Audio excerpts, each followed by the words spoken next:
Xin chào quý vị. Chào mừng quay trở lại kênh Trí Tuệ Phật Học. Đây là series Hành trình sau hơi thở cuối. Tập 2. Từ thư Tây Tạng, hiểu sai từ trước đến giờ. Trong tập trước, hành trình đã bắt đầu bằng cách Phật Pháp Tây Tạng nhìn về cái chết.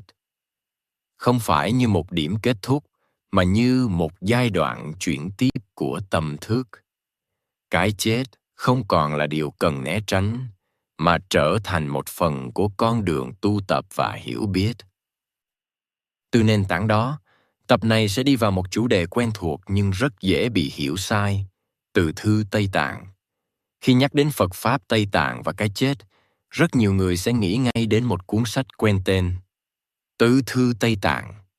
Cuốn sách ấy thường được nhắc đến với vẻ huyền bí, đôi khi còn bị xem như một bản hướng dẫn dành cho người chết, hay một thứ kinh sách đọc lên để linh hồn được siêu thoát. Nhưng nếu hỏi những người tu học nghiêm túc trong truyền thống Tây Tạng, câu trả lời thường không giống như vậy.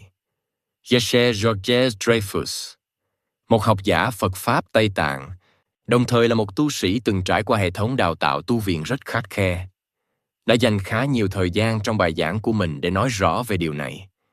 Danh hiệu Geshe không phải là một chức danh tượng trưng.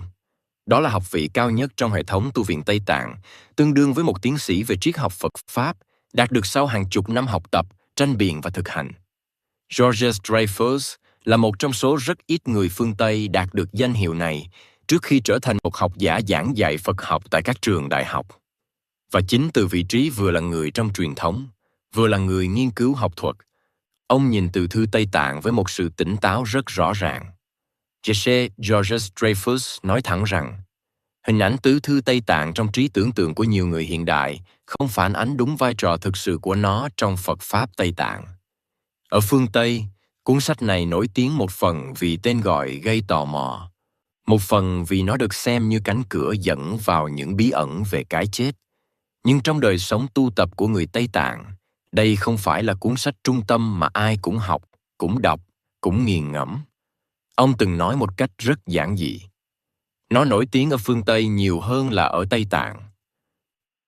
Câu nói đó không nhằm phủ nhận giá trị của từ thư Tây Tạng, mà để đạt nó về đúng vị trí. Trong Phật Pháp Tây Tạng, không phải mọi kinh văn đều có cùng mục đích. Có những văn bản dùng để học, để suy tư, để thiền quán. Cũng có những văn bản được soạn ra chủ yếu để sử dụng trong nghi lễ.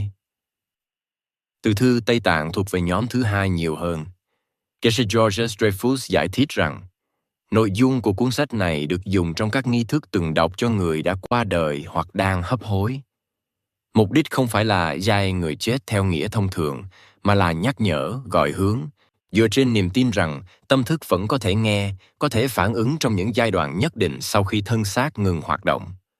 Nhưng điều quan trọng là, cuốn sách này không được thiết kế cho người chưa từng tu tập, cũng không thay thế cho sự chuẩn bị nội tâm khi còn sống.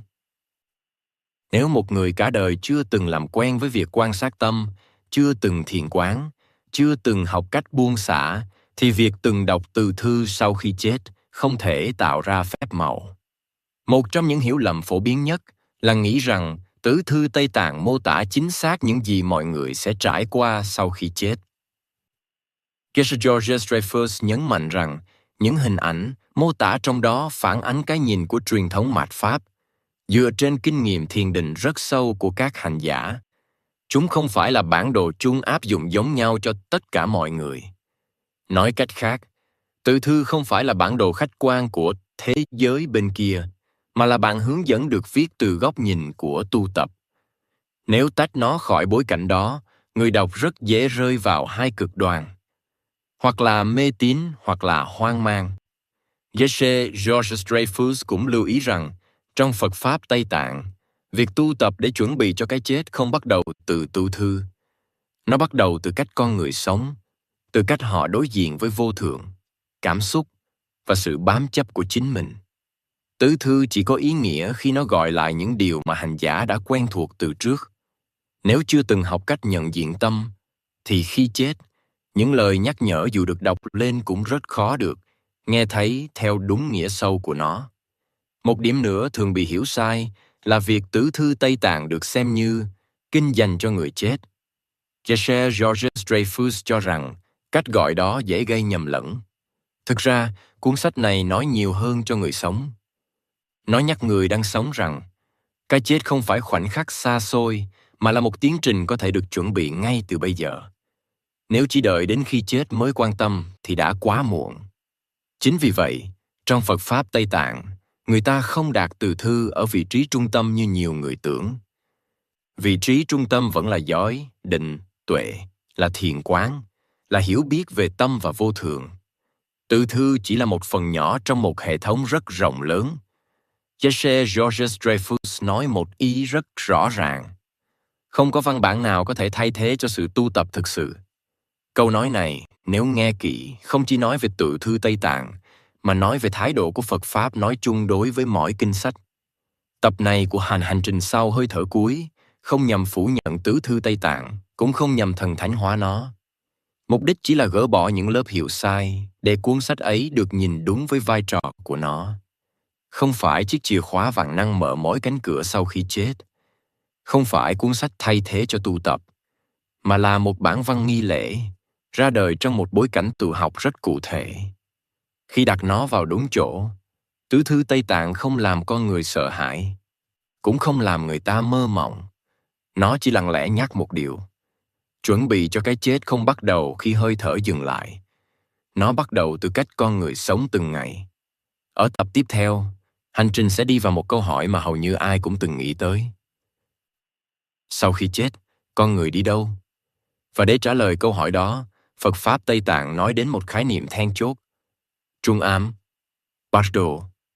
Nhưng trước khi bước vào trung ấm, cần hiểu rõ rằng không có cuốn sách nào, không có nghi lễ nào có thể thay thế cho sự tỉnh thức được nuôi dưỡng từ khi còn sống. Đó cũng chính là tinh thần xuyên suốt của Phật Pháp Tây Tạng khi nói về sinh và tử. Xin cảm ơn quý vị đã đồng hành cùng kênh Trí Tuệ Phật Học. Xin chúc quý vị luôn mạnh khỏe, an nhiên giữa đời thường. Hãy nhấn like và subscribe kênh để không bỏ lỡ những nội dung hữu ích tiếp theo nhé.